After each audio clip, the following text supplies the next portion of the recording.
ப்ரிப்போசிஷன்ஸை எப்படி ஈஸியா ஞாபகம் வச்சுக்கலாம்? ஃபர்ஸ்ட் ப்ரிப்போசிஷன்ஸ்னா என்ன?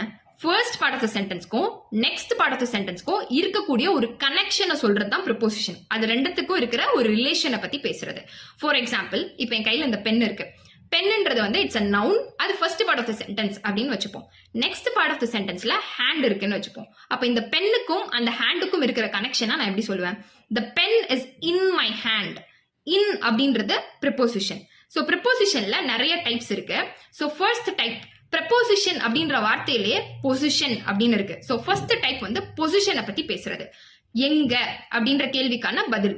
த pen is in my hand. The book is on the table. In, on இது ரெண்டுமே வந்து ப்ரிப்போசிஷன்ஸ். ஸோ நெக்ஸ்ட் டைப் வந்து டைமை பத்தி பேசுறது. எங்க? The meeting is scheduled for Tuesday. We'll meet by 6 PM.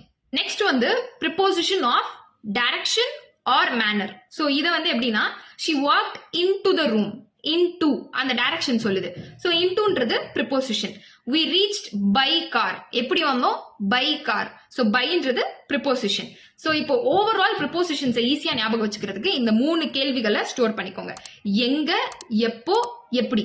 ஒரு விஷயம் எங்க நடந்துச்சு, எப்போ நடந்துச்சு, எப்படி நடந்துச்சு அப்படின்னு சொல்றது தான் ப்ரிப்போசிஷன்.